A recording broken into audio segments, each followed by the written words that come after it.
Blood taste वगैरे करून घेणार, पण कॅन्सर मार्किंग नाही करणार. Risk taker. 16 वर्षी मी औरंगाबादहून, संभाजीनगरवरून मी पुण्याला आले शिक्षणासाठी. ती इनफ मुवमेंट कोणती वाटली तुम्हाला? वाचन सोडलं, मी डान्स सोडला, मी नाटक करणं सोडलं, मी सगळं सोडलं.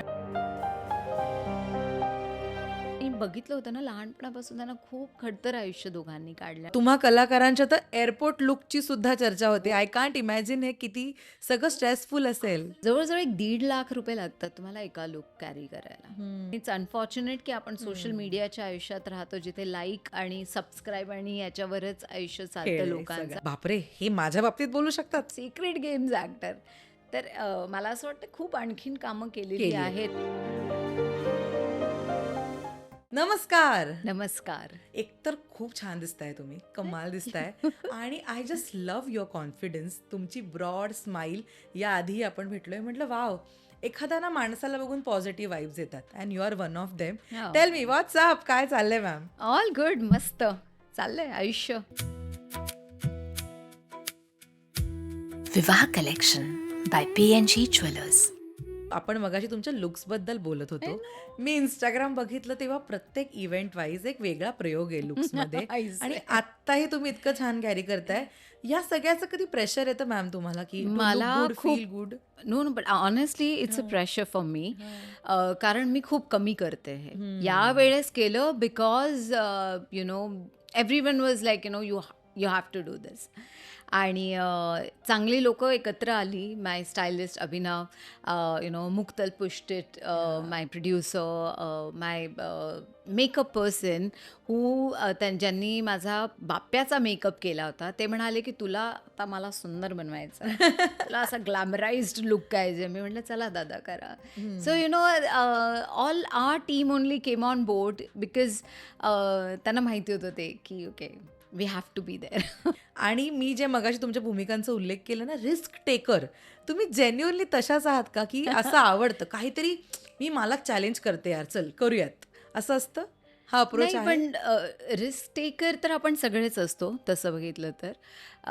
पण मला असं वाटतं की मी ते लहानपणापासून असं होतं की तोडून त्याला परत जोडणं, म्हणजे डिकन्स्ट्रक्ट करायचं एखाद्या गोष्टीला आणि परत आपल्याला जोडायचं व्यवस्थितपणे.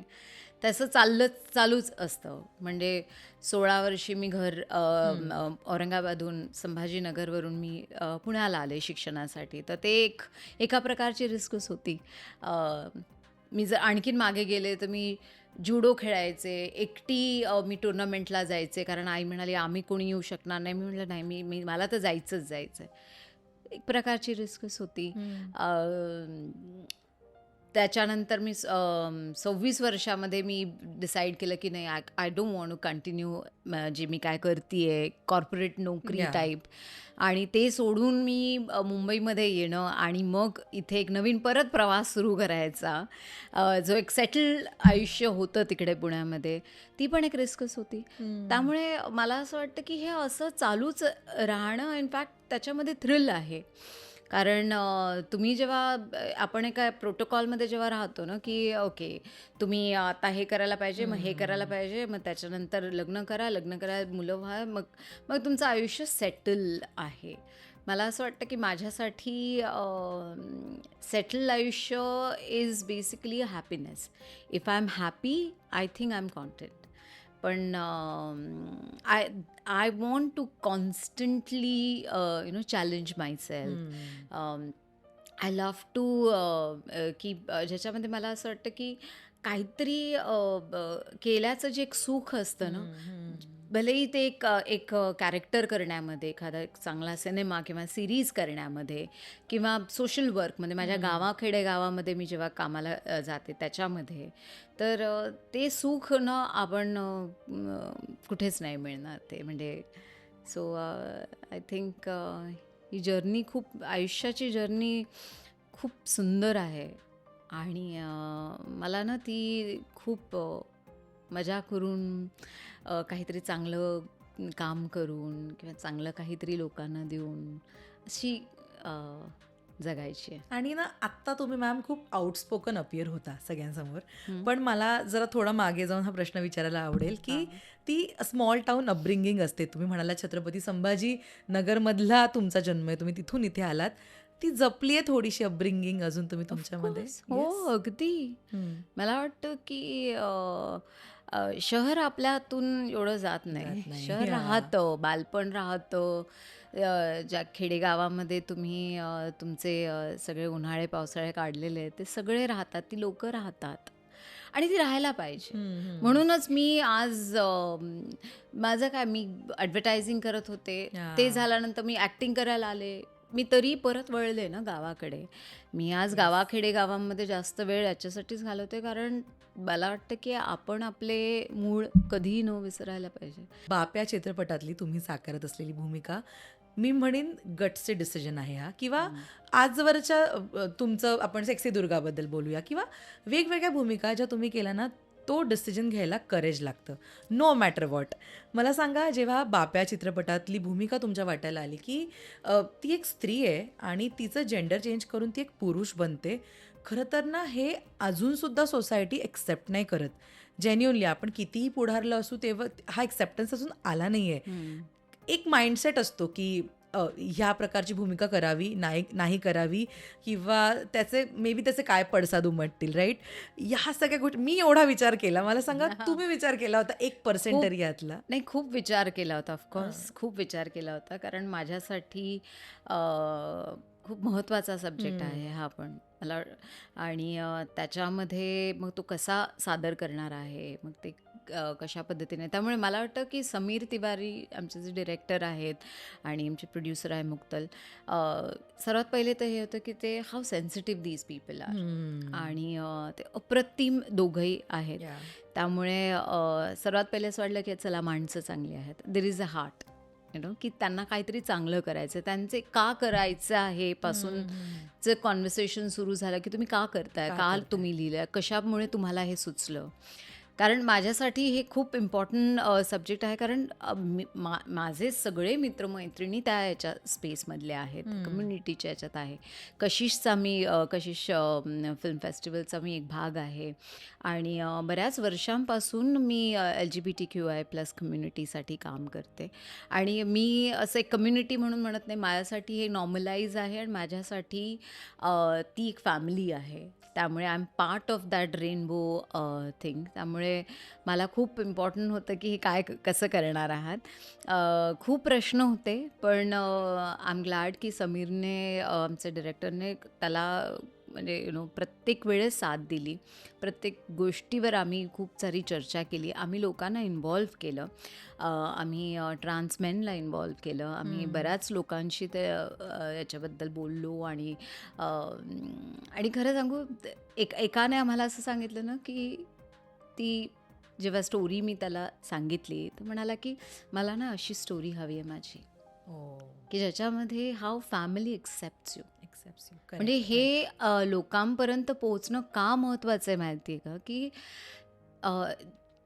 लोकांना तो एक रिस्पेक्ट मिळणं, लोकांचा ते एक फॅमिलीमधून नॉर्मलाइज होणं, हे खूप महत्त्वाचं आहे. आणि हे लोकांपर्यंत याच्यासाठीच पोचायला पाहिजे की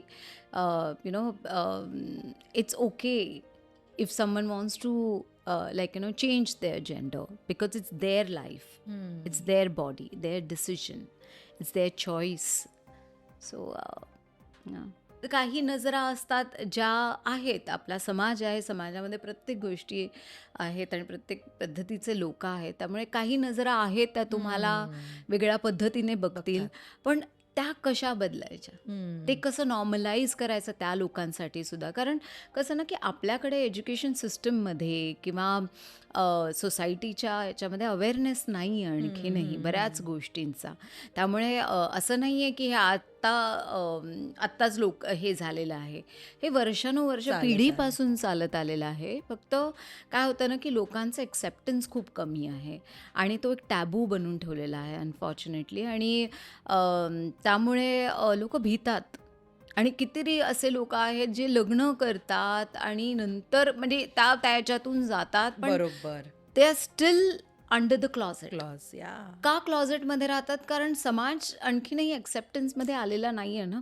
पण त्याच्यामुळे कुटुंब तुम्ही उद्ध्वस्त करतायत ना. बरोबर आहे. एखादी मुलगी असो किंवा एखादा मुलगा असो, तो ज्या क्लॉझेटेडमध्ये राहतात त्यांना बाहेर येणं खूप अवघड आहे. आणि मी समजू शकते त्यांचं, कारण इट्स नॉट इझी. कारण खूप समाज त्यांना त्या पद्धतीने बघतो. आणि ना म्हणजे जेव्हा या चित्रपटाचा ट्रेलर आउट झाला, अ, सुरुवात बघितली आणि ना नंतर ते ट्रान्झिशन झालं आणि मला एक मिनटं असं झालं की अरे राजश्री कुठे गेली. आणि तो इतका ॲप्ट बसलाय तो लुक किंवा ज्या प्रकारे शैलेश तयार झालाय. एकतर आम्ही एक 3 महिन्यांपूर्वीच आम्ही लुकसाठी आणि वेटसाठी, हां. कारण माझं ट्रायल बाय फायरमध्ये मी ऑलरेडी 15 किलो वाढवलं होतं हां. त्यावेळेस त्या रोलमध्ये. तर ते कमी करण्याला वेळ लागत होता आणि याच्यासाठी मला एक मस्क्युलर फिगर मला स्वतःला हवी होती. आणि वी डिस्कस, मी आणि समीर, याच्याबद्दल आम्ही खूप हे केलं की ती कशा पद्धतीने असेल, तिचं काय बालपण गेलेलं आहे, कशा पद्धतीने ती खेळते, काय करते, ह्या सगळ्या गोष्टी. त्यामुळे आम्ही तो एक होता.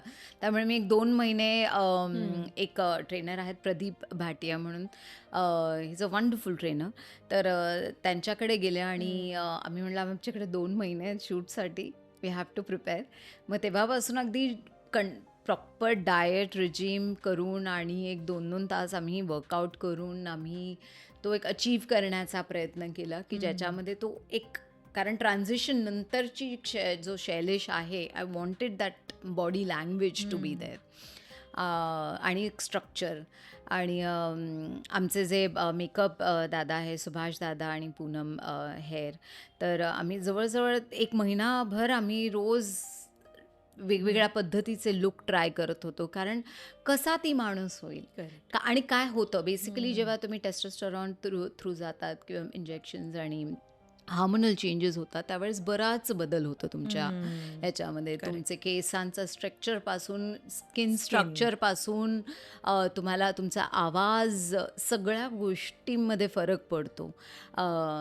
तर आम्ही असे बरेच मग लोकांना आम्ही हे ठेवून की अच्छा याने अशा पद्धतीने ट्रान्झिशन केले, रिअल ट्रान्समेन जे आहे त्यांनी केलेले ट्रान्समेन, तर आम्ही त्यांना ठेवून आम्ही हे केलं की अच्छा हां या पद्धतीने होऊ शकेल, असं होऊ शकतं किंवा तसं होऊ शकतं. ते कॉम्बिनेशन करून आम्ही शैलेशला बनवलं. आणि खरं म्हटलं ना की सिनेमा हा एकट्या माणसाचा कधीच कधीच नसतो. नसतो. Cinema belongs to the entire team. त्यामुळे जर शैलेश लोकांपर्यंत पोचतोय तर all credit goes to my entire team. तुम्ही आहात डाएट फिटनेस पर्सनॅलिटीज आहात ना आधीपासून. हो, मी पण कसं आहे ना, मला आता कॅरेक्टरनुसार मी खूप हे केलं. पण माझे ट्रायल बाय फायरमुळे ना, जेव्हा, कारण मला खूप पटकन 15-16 किलो वाढवायचं होतं ते वजन. सोपं असेल ना. ते सोपं होतं पण it took a toll on me. Okay. हां, कारण ते एक अवघड आहे ना, वजन तुम्ही एकदम वाढवलं ना, तर ते वजन कमी करायचं असेल तर तुमचे बोन्स सगळं सगळं फैललं होतं. आणि you R no more 20s ना. 20 असते तर मी पटकन असं वजन कमी केलं असतं. पण it's a very difficult task. पण असंच आहे ना की मला चॅलेंज आवडतं. हो. मला आवडतं की कोणीतरी मला सांगते की अरे हे करायचं. आणि असेच डिरेक्टर, असे क्रिएटर्स मला खूप आवडतात, ज्यांना ना मजा येते काम करायला, ज्यांना असं चांगलं काहीतरी करायचं आहे किंवा तर ती इन्व्हॉल्वमेंट खूप गरजेची असते. आणि ना प्रत्येक भूमिका तुमची खूप इंटेन्स, म्हणजे खूप 100% देऊन साकारली, हे ते स्क्रीनवर बघतानाच कळतं. प्रत्येक भूमिकेची एक इमोशनल जर्नी असते. जेव्हा अशी एखादी, आपण शैलेशसारखी म्हणूया किंवा त्या आधीच्या भूमिकांमध्ये जेव्हा अशी एखादी इंटेन्स भूमिका येते, तेव्हा ती भूमिका संपल्यानंतर तुम्ही इमोशनली ओव्हरकम कसे होता त्या भूमिकेबद्दल? वेळ लागतो. म्हणजे मला वाटतं की इतकं सोपं नाही आहे तुम्ही बाहेर पडणं असं. आता जवळजवळ एक मला 13-14 वर्ष झाली सिनेमामध्ये काम करून, आणि मी बऱ्याच इंटेन्स रोलमधून गेलेली आहे. पण काय ना, ते इंटेन्स रोलच्या सोबत माझ्या आयुष्यातलं जे समाजकार्य आहे ते मला बऱ्यापैकी कधी कधी ड्रेन करतं. कारण असं वाटतं की अरे आपण एवढं काम करतोय आणि का असं होतंय. है ना. म्हणजे शाळा तर बांधतोय पण मुलं का नाही मुलं येत का ते नाही रोज येते? शाळेत. पाण्यावर तर काम केलंय पण परत दुष्काळामध्ये ते परत पाण्यावर काम होत नाही किंवा का लोक गावी परत येत नाही आणि शेती करत नाहीये. मग ते सिनेमाच्या याच्यामध्ये सुद्धा तुम्हाला, कारण मी रोल्स पण तसेच चूज करते. म्हणजे बीट सावित्रीबाई फुले हो. आपल्या सत्यशोधक सत्यशोधक मधले. या. तर ते म्हणजे इवन मी सावित्री बनून जेव्हा मी उभी आहे आणि मी तो एक सीन करतीये आणि त्याच्यामध्ये सुद्धा मला माझ्या मनामध्ये ते समाजकार्यामधलं माझं जे जे रोजचं चालू असतं, कारण हं. माझं ऑफिस रोज असतं. म्हणजे मी म्हणजे ऑफिस काय म्हणा किंवा ते माझं एक काम असं नाहीच आहे, ते माझ्या आयुष्याचा भाग आहे. पार्ट या. त्यामुळे मी 24/7 मी माझ्या हं. नभांगन फाउंडेशनला देते. त्यामुळे ते ते बॅक ऑफ द माइंड चालूच असतं. तर हा सुद्धा शैलेश पण समाजातलाच भाग आहे आणि मी असे बरेच शैलेश आणि शैलेजाला भेटलेली आहे आणि त्यांची जर्नी मला कळते की किती अवघड आहे त्यांच्यासाठी, की लहानपणापासून आपल्याला वाटतं आणि आपल्याला कोणालाच सांगता येत नाही आहे, कारण कोणाला हं. कळत नाही आहे ना काय होतं त्यांच्यासोबत, की मला नाही घालायचेत असे कपडे. मला ना हं. गुदमरवायल्यासारखं वाटतं. असं मुलींसारखं घाल, मुलींसारखं घाल, हे जे प्रेशर टाकतात ना, किंवा मग मुलासारखं राहा, अरे काय रडतोय मुलींसारखे. हे जे हं. आपण समाजातले हे जे टॅबूज बोलतो ना आपण, हे खूप चुकीचं आहे आणि आय रिअली होप की आपण through education, through awareness, through cinema, through art, through lot of हं. कॉन्व्हर्सेशन आणि मीडिया ऑफकोर्स, ऑफकोर्स. आणि याच्या थ्रू आपण थोडा तरी बदलाव हं. आणायला पाहिजे, हं, हं. कारण खूप चुकीचं आहे ना हे. आपण एखाद्या मुलाला सतत म्हणत असतो, अरे काय मुलीसारखं रडतोय तू, है ना. किंवा हं. एखाद्या मुलीला म्हणतो, अरे काय असं मुलांसारखे टॉमबॉयसारखे राहत, जरा मुलीसारखी वाग, अशी काय बसली आहेस तू. सो ह्या सगळ्या ज्या टॅबूज आहेत आणि हे जे रुतलेलं आहे आपल्या समाजामध्ये, याच्यावर जरा काम करणं खूप गरजेचं आहे. आणि म्हणजे हे स्क्रीनमधून बाहेर जाऊन तिथे जाऊन काम करायला पाहिजे, कारण आपला किती मोठा देश खूप. आहे आणि इतकी हो. लोकं आहेत आणि एक शाळा बांधून किंवा 2 शाळा बांधून का चालणार नाही. त्याच्यासाठी भयंकर काम करावं लागेल. आपल्या एज्युकेशन सिस्टमवर काम करावं लागेल. आपल्या गावाखेडेगावातल्या हेल्थवर काम करावं लागेल. आपल्या इवन मेट्रो सिटीजमध्ये सुद्धा बघितलं तर बऱ्याच अशा गोष्टी आहेत ज्या आणखीनही असं वाटतं की अरे, शहरात राहतो आपण तरी आपण असं असं अशा अशा गोष्टी बघायला मिळतात. आणि ना मॅम तुमची जर्नी म्हणजे कॉलेजमध्ये असताना सुद्धा तुम्ही पार्ट टाईम काम केलंय. त्याच्यानंतर तुम्ही प्रॉपर कॉर्पोरेटमध्ये फिल्म मेकिंग ॲड एजन्सीमध्ये तुम्ही काम केलंय आणि देन ॲक्टिंग आणि सोशल वर्क हे खरं तर पॅरलल आहे. ॲक्टिंग आणि सोशल वर्क एक ना इनफ मुवमेंट असते की नाव इनफ दिस जॉब. आता मला माझं आयुष्य जगायचं आहे. मे इट बी ॲक्टिंग किंवा तुमचं सोशल वर्क. मला काही वर्ष मागे जाऊन विचारायला आवडेल की ती इनफ मुवमेंट कोणती वाटली तुम्हाला, की आता बस झाला हा जॉब, मी खरं तर इकडनं बिलॉंग करते, ते काय आहे? हे मी जेव्हा पुण्याला शिफ्ट झाले होते हं. माझ्या कॉलेजसाठी, तर आईनी सांगितलं होतं की अरे तुला तर काही सपोर्ट नाही करू शकणार, एवढं खूप अवघड आहे हे, कारण हो. आधीच माझ्या 2 बहिणी पण त्यांचं एक एक हं. मेडिकल करत होते, एक इंजिनिअरिंग करत होते, त्यामुळे खूप सारं त्या एल्डर आहेत खर्च होता तुमच्यापेक्षा. मोठ्या, मी ओके. सर्वात लहान. हो. आणि मी म्हटलं मी मॅनेज करेल आई, काय प्रॉब्लेम नाही. आई म्हणाले नको जाऊस, खूप अवघड पडेल आपल्याला, असं असं. तर मी म्हटलं नाही, मी पार्ट टाईम नोकरी करते. तर मी जेव्हा पुण्याला आले होते तेव्हा आणि मी तशी घरातली लहान असून सुद्धा मी खूप म्हणजे खूप काही कुटाणे करायचे, डॅशिंग. म्हणजे खूप जास्त. हां, मी जुडो खेळायचे, मी नॅशनल्स खेळलेली आहे, मी हो. मी ऑर्केस्ट्रामध्ये डान्स करायची, मी एकटी तिथे फिरायचे, मी नाटकांमध्ये काम करायचे, मी एकटी सगळीकडे जायचे माझ्या ग्रुपसोबत. त्यामुळे माझ्या आईवडिलांना माहिती होतं ही सांभाळून घेईल स्वतःला. स्वतःला. म्हणजे माझ्या मोठ्या बहिणीसोबत कदाचित आई जाईल, पण माझ्यासोबत एकटी. नाही ती करून गेलं हं, असं. हं. त्यामुळे मी लहानपणापासून मी एकटी खूप फिरलेली आहे. हं. त्यामुळे ती भीती कधीच नव्हती आई-वडिलांना. फक्त फायनान्शियली, कारण दोघं नोकरी हो. करून घर सांभाळणं आणि मुलींना वाढवणं हे खूप अवघड आहे एका मध्यमवर्गीय फॅमिलीला. तर मी 2 मुलांना, लहान मुलांना मी डान्स शिकवायचे. तर वा. मला त्याचे पैसे मिळायचे ₹1,500 मंथली. आणि हां, मंथली. हां. आणि मग त्यानंतर मला एका ॲडव्हर्टायझिंग एजन्सीमध्ये नोकरी लागली ॲज अ क्लायंट सर्व्हिसिंग. हं, हं. मग तिकडे मी 2 वर्ष काम केलं आणि माझं ग्रॅज्युएशन पण केलं. मी बाहेर पडले होते की मी लॉ करणार म्हणून. पण त्या 3-4 वर्षाच्या माझ्या ग्रॅज्युएशनच्या पिरियडमध्ये जी मी नोकरी केली ॲडव्हर्टायझिंगमध्ये, मला असं वाटलं की अरे पैसे मिळतात इथे. या. आणि मग आपण सतत मग ते आपण अट्रॅक्ट होत राहतो. सवय पण लागते की आणि हां. पर्टिक्युलर अमाऊंट येते महिन्याला. ॲब्सोल्युटली. त्यामुळे असं झालं की मग मी वाचन सोडलं, मी डान्स सोडला, मी नाटक करणं सोडलं, मी सगळं सोडलं आणि मी फक्त नोकरी करायचे. मग मी स्वतःची एजन्सी केली आणि मग ते जे 5-6 वर्ष मी आयुष्यातले काढले ना, म्हणजे एंटायर माय 20s मी फक्त काम केलं. ना मी फिरायला गेले, ना मी पिक्चर बघितलं, नाटक बघितलं किंवा मी काही काम केलं, काहीच नाही. मी फक्त नोकरी करायचं आणि मला असं वाटायचं की मी किती पैसे कमवू. त्यावेळेसचा एक असा वेळ होता ना की असं वाटायचं की पैसा हा खूप महत्त्वाचा आहे आयुष्यात. कारण लहानपण पूर्ण अख्खं बिना पैशाचं झालं की असं वाटायचं नाही मी का आपल्याकडे पैसे नसतात. नेहमी आई हे म्हणते की अरे नाही करता येणार, ते नाही करता येणार. So I was always into की आपल्याला ना खूप पैसे कमवायचे आणि पैसे कमवून काय करायचं, आईसाठी साडी घ्यायची, आईसाठी एखादा दागिना घ्यायचा, आई वडिलांकडे एक पहिली कार मी घेतली. सो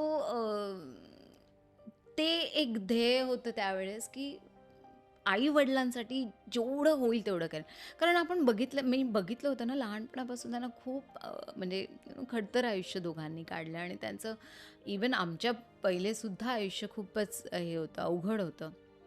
आणि किती म्हटलं तरी शेतकऱ्याच्या कुटुंबात मधून येणं एक अवघड गोष्ट होती त्यावेळेसची आणि आत्ताची आहे अनफॉर्च्युनेटली. तर त्याच्यानंतर मी लेट 20sमध्ये मी जो शिफ्ट केला तो थोडा अवघड होता की पैसे सोडून आपण एक अशा अनप्रेडिक्टेबल जीवनात जातोय. म्हणजे काम आणि पैसा सगळंच अनसर्टन. खूप अनसर्टन आहे. आणि पण मी तो घेतला. मी म्हटलं मी जम्प करून बघते काय होते. त्यामुळे मी अगदी माझे खूप चांगले क्लायंट्स होते पुण्यामध्ये आणि I was doing really good. पण मी ते एकदम सोडलं माझ्या लेट 20sमध्ये आणि मी मुंबईला आले आणि मग तिथून ॲक्टिंगचा एक सफर सुरू केला. पण सोसायटी काय म्हणेल हा विचार कधी केला तुम्ही भूमिका निवडताना, किंवा आत्ता कधी, सिन्स तुम्ही सोशल वर्क पण इतकं करता, विचार येतो डोक्यामध्ये की ते जे टिपिकल आहेत ना, वो 4 लोग क्या कहेंगे, तो कधी विचार नाही, आला खरं किंवा येतो? मला नाही आला, कधीच नाही आला. मला वाटतं लहानपणापासून नाही आला मला तो विचार कधीच. मला असं फक्त आहे की माझे आई वडील काय काय विचार विचार करतात? करतील. मला फक्त हे होतं की त्यांना मला कन्व्हिन्स करायचं. त्यामुळे पण बरं कसं होतं ना की बऱ्याच वेळा असं होतं की त्यांना त्या गोष्टी त्यावेळेस नाही कळणार, कारण त्यांनी ते बघितलं नाही आहे ना. सो फॉर मला असं आहे की आपण त्यांना किती एज्युकेट करू शकतो, त्यांना किती समजून सांगू शकतो की हे असं आहे, हे अशा पद्धतीने आहे आणि हे असं होतं. तर थोडा वेळ लागतो समजून घ्यायला, पण समजून घेते. आईच आहे ती ना शेवटी. पण इकडे म्हणजे मुंबई क्विक जमत नाही सगळ्यांना, जरा वेळ लागतो. मे बी इथे कामं मिळवायला किंवा ॲडजस्ट व्हायला थोडा वेळ लागतो. आणि एकदा का पहिलं काम वाजलं की कामातनं काम हो, नाही तर खूप अवघड प्रवास आहे. Patience is the key. Ma'am, तुम्ही बिलीव्ह पेशन्स करता? Is the key. Of course patience is तुम्ही ठेवले सुरुवातीपासून हे पेशन्स? बघ कसं आहे ना की तुम्हाला तुमचा प्रवास कसा करायचा आहे हे तुम्हाला डिसाईड करायचं बरोबर आहे. आहे. माझ्यासाठी मी जेव्हा आले तेव्हा मला एक सिरियल पण मी केली हो. आणि त्यावेळेस ती गाजली पण आणि माझं रोल पण लोकांना खूप आठवत होता की मी विलन प्ले केलं होतं त्याच्यामध्ये. त्यामुळे मला लोक एकदम असं वही हो ना असं म्हणून मी ते कंटिन्यू केलं असतं. कदाचित माझ्याकडे 4 आणखीन मोठ्या गाड्या आल्या असत्या किंवा 4 आणखीन घरं घेतली असती. पण मी ते न करता, कारण मला त्याच्यात ते मोनोटोनसपणा जाणवला एकाच वर्षामध्ये. तर 1-1.5 वर्षामध्ये मी ते करून, कारण सर्व्हाइव्ह तर व्हायचं आहे मुंबईसारख्या शहरामध्ये, तेच करून मला अँग्री इंडियन गॉडेसेस मिळाले. येस. त्यामुळे मला ते एकदम असं झालं की मी ते जम्प केलं लिटरली. मी म्हटलं मी नाही करू शकत हे. मला भलेही पैसा कमी मिळाला तरी चालेल, मला प्रसिद्धी लवकर मिळाली नाही तरी चालेल, पण मला अशा पद्धतीचं काम करायचं आहे. मला ही लोकं पाहिजे जी आर्टबद्दल बोलतात.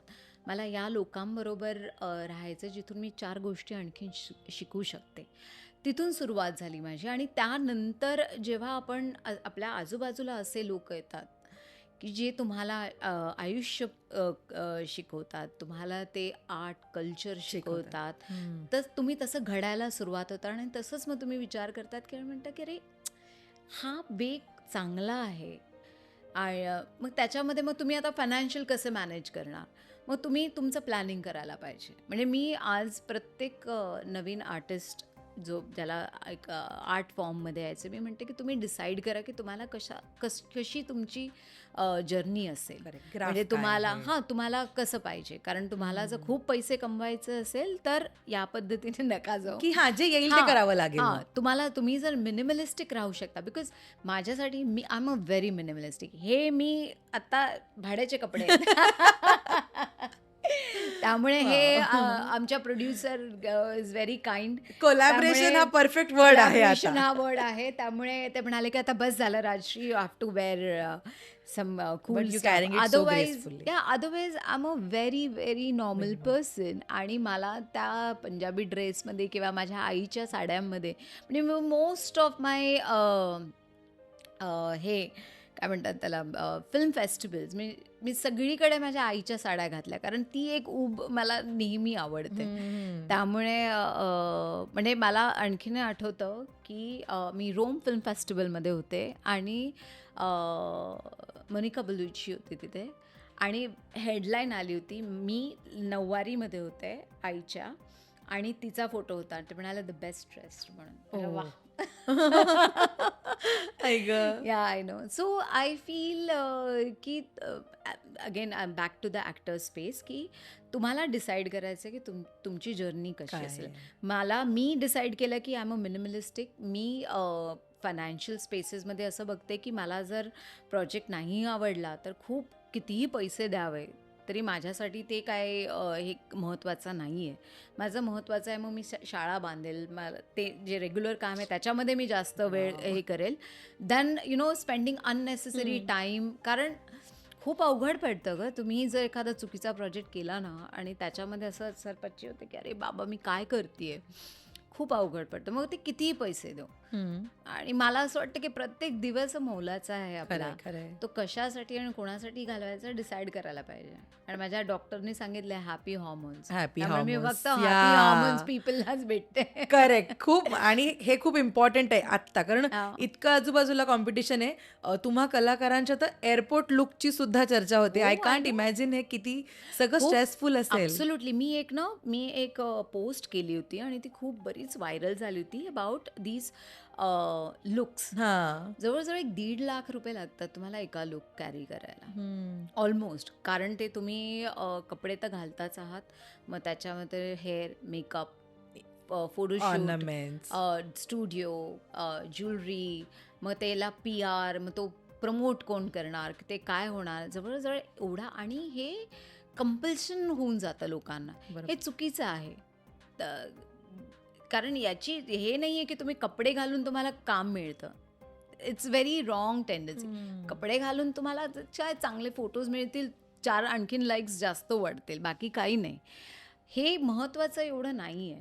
ऑफकोर्स डिझायनर्स तुम्हाला चांगले कपडे देतात, they are hard working people. तुम्ही वीवर्स घालता. म्हणजे आज सकाळी मी एक काश्मीरी ड्रेस घातला हो, होता, हो, हो. जो एका वीवरने बनवला होता, बायकांनी काम केलं होतं. So then you promote, then you talk about it.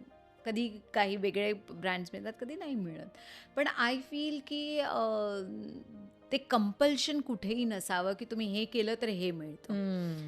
बिलकुलही नाही. आणि आय रिअली फील की असं नाही व्हावं. पण इट्स अनफॉर्च्युनेट की आपण सोशल मीडियाच्या आयुष्यात राहतो, जिथे लाईक आणि सबस्क्राईब आणि याच्यावरच आयुष्य खेळ चालतं आहे लोकांचं. सगळा. आणि असे आहेत बरेच जे म्हणतात की अरे फॉलोअर्स पाहिजे, किंवा असे म्हणतात की अरे स्टायलिंगमध्ये जेव्हा कपडे काही मागतात ते म्हणणार, "अरे नाही, पण हिने तर कधीच स्टायलिंग नाही केलं आहे." You know. सो ठीक आहे, असे असतात, त्यांना फिल्टर करायचं, जे अशी लोकं विचार करतात आणि अशाच लोकांबरोबर राहायचं की जी लोकं समजतात, समजून घेतात. आणि मी ना सरांशी पण मगाशी बोलत होते, तर मी म्हटलं की जेव्हा बाप्यासारखे चित्रपट येतात तेव्हा अनेकदा ना असा प्रश्न येतो की अरे हे कुठले विषय आहेत किंवा हे काय विषय चित्रपटात मांडतायत. पॉझिटिव्ह निगेटिव्ह मॅम दोन्ही साईडनं कॉमेंट्स असतात. मी म्हणेन तुमच्या बाबतीमध्ये जेव्हा सेक्सी दुर्गा आलं तेव्हा त्या नावावरनं खूप कॉन्ट्रोवर्सी झाली, मध्ये एस दुर्गा बोलायला लागले, किंवा सेक्रेट गेम्समध्ये तुम्ही इंटिमेट सीन केला त्याच्याबद्दल सुद्धा क्रिटिसिझम झालं. आणि ना हे आपला ना परफॉर्मन्ससुद्धा शेप करतं किंवा आपल्याला माणूस म्हणून सुद्धा शेप करतं की इतकं क्रिटिसिझम होऊन होऊन असं होतं की हो. चलो लव्ह मी और hate me but you can't ignore me. Yeah, you absolutely. Tell me. I'm here to slay. भले एक्झॅक्टली. काही वर्षाने कोणी ना, पण but every time I keep telling all my beloved people who watch me की मी प्रत्येक याच्यामध्ये ना एक वेगळी बनून येईल तुमच्यासाठी. हो. कारण मी एक समाजाचा हिस्सा आहे आणि मी समाजातल्या प्रत्येक बाईला रिप्रेझेंट करणार आहे. प्रत्येक माणसाच्या मनात जे चाललं आहे ते मला लोकांसमोर पण तुम्ही आणायचं आहे. क्रिटिसिझम किती हेल्दी वेने किंवा ते कसं मी, एक्सेप्ट करता सिन्स सेक्रेट गेम्स नाही, मग पासून? आधी थोडंसं असं वाटत होतं, पण नंतर नाही, एवढं मी मग लक्ष नाही देत. कारण तुम्ही जर तिथे बसला ते विचार करत की अरे याने असं लिहिलं, अरे त्याने तसं केलं, तर मग तुम्ही काम नाही करू शकणार. तुम्हाला तुमचा फोकस मेंटेन ठेवायला पाहिजे की कितीही झालं तरी तुम्ही तुमच्या कामाला बिलकुलही हे नाही पाहिजे, प्रतारणा नाही झाली प्रतारणा पाहिजे. झाली पण काय हायेस्ट क्रिटिसिझम काय ऐकलंय तुम्ही स्वतःबद्दलचं, की बापरे हे माझ्या बाबतीत बोलू शकतात असं? नाही. हायेस्ट म्हणजे बऱ्याच बऱ्याच पद्धतीने, जसं सेक्रेट गेम्सवाला हे एक असा टॅग बसलेला आहे. म्हणजे मी गावामध्ये शाळा बांधली आहे तरी लिहिलं जातं सेक्रेट गेम्स ॲक्टरने शाळा बांधली. बांधली. मी ऊसतोडी कामगारांबद्दल बोलतेय, सिक्रेट गेम्स ॲक्टर.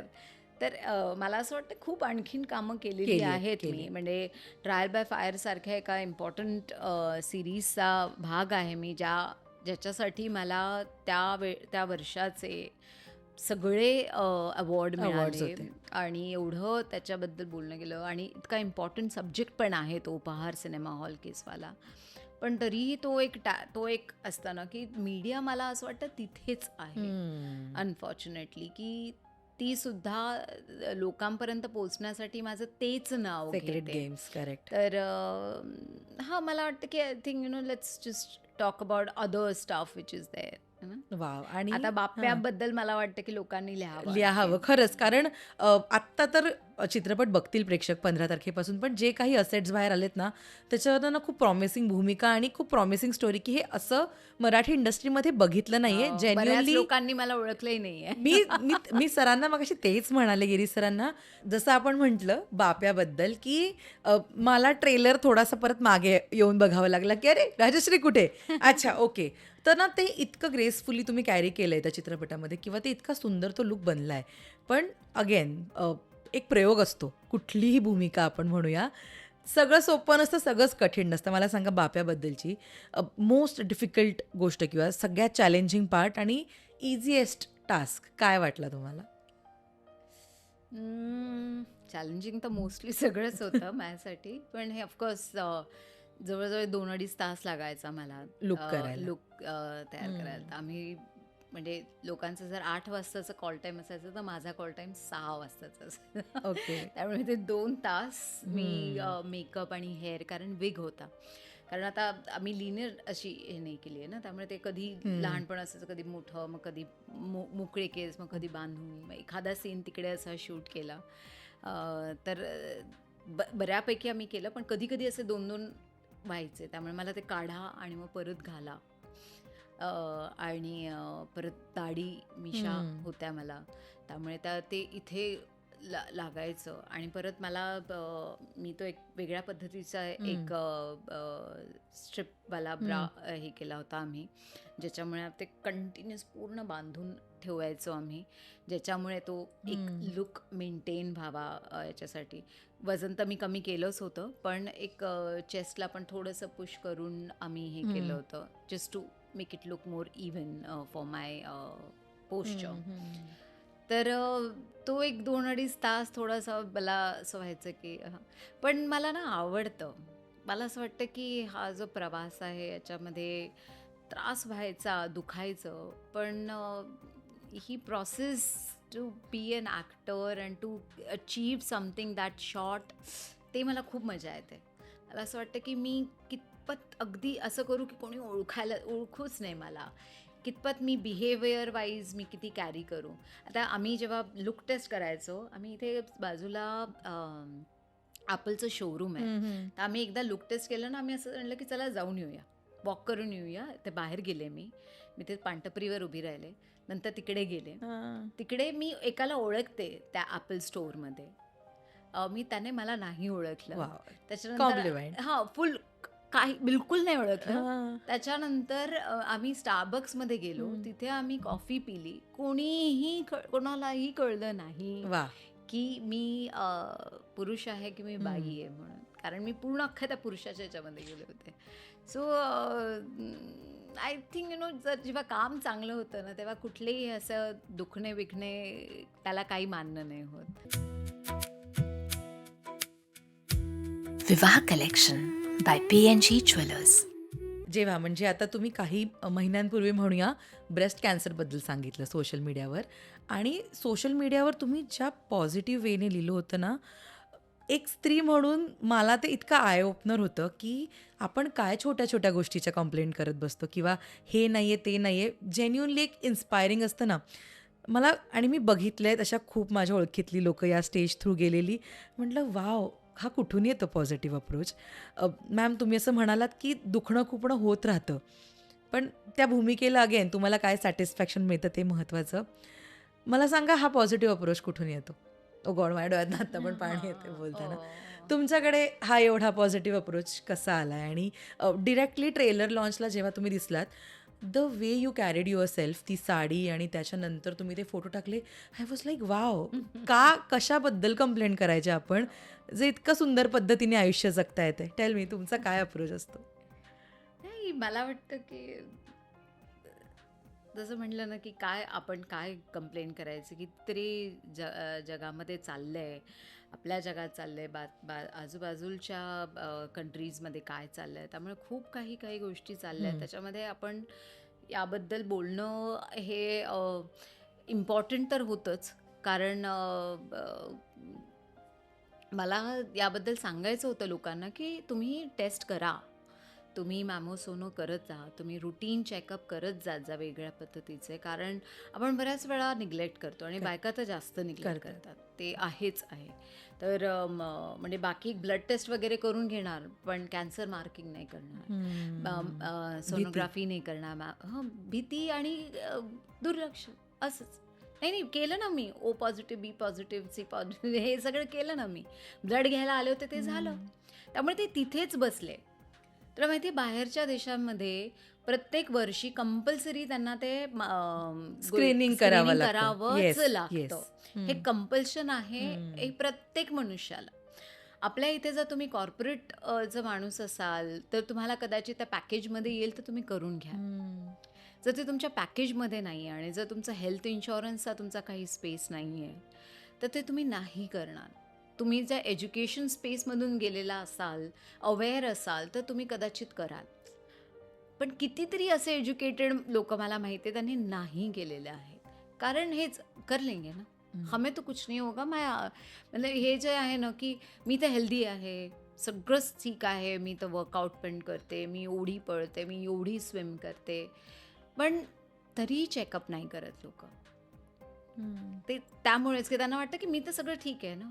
असं नाही आहे. After 35 we should. कारण आपण काय हवा, कुठलं पाणी, कशा प्रकारच्या भाज्या सध्या खातोय, आपलं स्ट्रेस हॉर्मोन्स किती हाय आहेत, छोट्या-छोट्या गोष्टींवरून आपल्या याच्यामध्ये स्ट्रेस आहे सध्याचा. तू जर रस्त्यावरून चालून गेली, आज कोणी नुसती गाडी जरी अशी केली तरी रोड रेज आजकाल होतात. कारण इतका स्ट्रेस आहे, कामाचा आहे, आयुष्याचा आहे, फॅमिलीचा आहे, आजूबाजूचा आहे. कितीतरी गोष्टी आहेत ज्याच्यामुळे प्रत्येक माणसामध्ये हे आहे. आणि प्रत्येक माणूस काय सायकॅट्रिस्टकडे नाही जात. त्यामुळे त्या पद्धतीचं एक अवेअरनेस नाही आहे की अच्छा हां हे नॉर्मलाइज आहे. आता सध्या आपल्याकडे आहे की आता कुणी एखादी बाई अशा पद्धती बिहेव केली तर कॉर्पोरेटमध्ये मी अशा बऱ्याच केसेस ऐकल्या म्हणतात की अरे तू पिरियड झालाय काय यु नो हे चुकीचं आहे. अरे समजून कधी घेतील कधी लोक घेतील. अशा Correct, पद्धतीने. correct, तर बायकांचं तर आणखीन जास्त आहे. कितीतरी गोष्टी ज्या आहेत ज्याच्यामध्ये हॉर्मोन्स अप डाऊन होत असतात. त्यामुळे हे सगळं समजून घेणं खूप महत्त्वाचं आहे. आणि असं नाही आहे की मी आज पॉझिटिव्ह झाली एकदम. नाही, मागे बरेच असे क्षण आले ज्याच्यामध्ये मी निगेटिव्ह होते. त्याला टर्न करून करून समजून शिकून आज 15 वर्ष झाले मला याच्यामध्ये की नाही आपल्याला चांगल्या पद्धतीने हे करायला पाहिजे. बरोबर. आपण कोणाला सांगतोय तर मला तुला सांगायचं आहे की बेसिकली पॉझिटिव्ह राहा. कारण मी हे स्वतःला पण म्हणतीये. वाव. त्यामुळे तो जो प्रवास आहे पूर्ण हा जो 4 महिन्यापासून माझा प्रवास चालू आहे, मी लोकांना तेच म्हणते की रुटीन चेकअप करा. आणि हेल्थकेअर ही ॲक्सेसिबल नाही आहे अनफॉर्च्युनेटली. हे फक्त मेजरली प्रिव्हिलेज लोकांपर्यंत गोष्टी बऱ्याचपैकी पोहोचतात आणि हेच अनफॉर्च्युनेट. तर हेल्थकेअर हे ॲक्सेसिबल व्हायलाच पाहिजे, अफोर्डेबल व्हायलाच व्हायला पाहिजे. पाहिजे. करेक्ट. अफोर्डेबल जास्त इम्पॉर्टंट अफोर्डेबल व्हायलाच पाहिजे. अगं कितीतरी अशा गोष्टी आहेत की ज्याच्यामध्ये डॉक्टर्स नाही आहेत, नर्सेस नाही आहेत, नर्सेस आहे तर उपकरण नाही आहेत. कितीतरी गोष्टी आहेत. आता मी 3 ठिकाणी छत्रपती संभाजीनगरमध्ये होते ज्यावेळेस मला डिटेक्ट झालं हे. माझे बाबा तिथेच ICUमध्ये होते. त्या ICUमध्ये मी तिथे डस्टबिन नाही, अख्खी सगळ्या ठिकाणी कचरा पडलेला. तर मी त्यांना जेव्हा मी म्हटलं की तुम्ही का नाही साफ करत आहे? म्हटलं माझे बाबा तिथे आहे. मी म्हटलं फक्त माझे बाबांसाठीच ते माझा शेतकरी सुद्धा याच हॉस्पिटलला येतो. माझे सगळे लोक इथेच याच हॉस्पिटलला येतात. म्हटलं तुम्ही माझ्या फक्त वडिलांसाठी तुम्ही साफ करून देता, नाही चालणार. म्हटलं तुम्हाला अख्खं ICU साफ करावं लागेल, अख्खं हॉस्पिटलचा कचरा तुम्हाला हे करावं लागेल. मी सोनो मॅमो करायसाठी गेले, तेच रुटीन म्हणून मी औरंगाबादमध्ये तिथे होते म्हणूनच गेले. एके ठिकाणी गेले, लाईट गेले. म्हणजे लिटरली एक चालू असतं, तुला माहिती आहे मॅमोमध्ये एक हे करतात, प्रेस करतात, लाईट गेले. दुसऱ्या ठिकाणी गेले, एकच बाई जी रेडिओलॉजिस्ट पण होती ती हे पण होती. म्हणजे आणखीन चांगले फॅसिलिटीज व्हायला पाहिजे, ॲक्सेसिबिलिटी व्हायला पाहिजे, अफोर्डेबिलिटी तर ऑफकोर्स व्हायला पाहिजे. मला तर असं वाटतं की आता हे सोनो मॅमो जे आहे ते इतकं महाग आहे की त्यामुळे सुद्धा बऱ्यापैकी लोक नाही करत. करेक्ट. ते फ्री असायला पाहिजे. तेच तुमच्या याच्यामध्ये असायला पाहिजे, मेडिक्लेममध्ये असायला पाहिजे. बऱ्याच गोष्टी नाही आहेत त्या. सो असं वाटतं की किती काम करणं बाकी आहे, किती काय चेंजेस व्हायला पाहिजे. आणि भले हे पॉलिसीमध्ये भले चेंज हे हो, पण ते ग्राउंड लेवलमध्ये त्याचा परिणाम व्हायला पाहिजे. कारण बऱ्यापैकी आहे आता प्रत्येक म्युन्सिपॅलिटी हॉस्पिटलमध्ये प्रत्येक गोष्टी असायला पाहिजे, पण कधी कधी नसतात, कमी लोक असतात. आता स्टाफसुद्धा अंडरस्टाफ आहे, अंडरपेड आहेत बऱ्यापैकी. त्यांचं वेजेस पण इतके कमी आहेत की मी एके ठिकाणी होते तर त्या मला म्हणत होत्या की ते मला ना 5 वाजता मी तुम्हाला स्पंजिंग करायला येईल. मी म्हटलं 5 वाजता सकाळी का स्पंजिंग करायला येईल?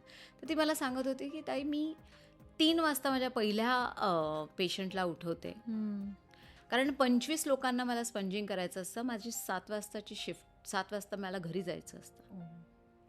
तर म्हणे मी कसं संपवू म्हणे. तर 3 वाजेपासून ती असं स्पंजिंग करत जाते. कसं करणार? ती म्हणाली की असं मलाही खूप वाईट वाटतं या गोष्टीचं की मी लोकांना 3-3, 4-4 वाजता उठून त्यांचं मी स्पंजिंग करते, झोपून उठवते, पण मी काय करू म्हणे सांग. खरं आहे. पण या निमित्ताने तुम्हाला ब्रेस्ट कॅन्सरबद्दलचं एखादं मिथ, जे जे जे मिथ आहे ते चूक आहे असं वाटतं, ते तुम्हाला आज क्लिअर करायला आवडेल? ऑफकोर्स ब्रेस्ट कॅन्सर हा ना खूप मोठा वर्ड आहे लोकांसाठी आणि मला असं वाटतं की त्याची असं भीतीदायक काहीच नाही आहे. इनफॅक्ट कॅन्सर आपल्याला एक पुनर्जन्म देतो आणि असा जन्म देतो की ज्याच्यामध्ये तुम्हाला असं सांगतो हे बघ हे रियालिटी नको करू, चेक. रियालिटी चेक देतो या आणि जास्त आयुष्य वाढवतो इनफॅक्ट ते तुमचं. हार्ट अटॅक वगैरे असो किंवा काही गोष्टी असो त्याच्यात तर तुम्ही म्हणजे अवघड आहे. अवघड आहे. इथे असं आहे की ते स्लो ग्रोईंग आहे. तो तुम्हाला म्हणतो चांगलं राहा, चांगलं खा, चांगलं ऐका, चांगलं बोला. सो हे सगळं वा. चांगलीच गोष्ट आहे ना. त्यामुळे कॅन्सर हा काही भीतीदायक गोष्ट नाही आहे. It's a very very normal word.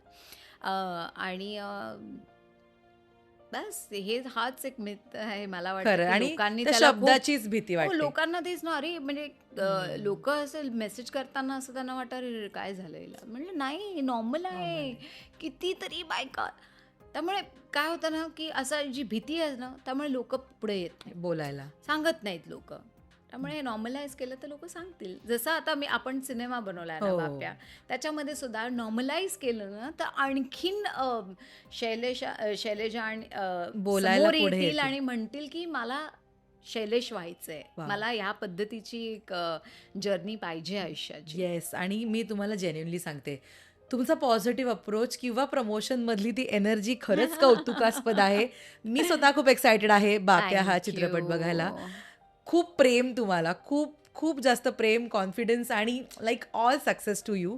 नक्की भेटूया पुन्हा एकदा, गप्पा मारूया ma'am. Thank you thank you so much for today आणि all the thank you very best. Thank you so much आणि राजश्री करून प्रेम थँक्यू. वाव.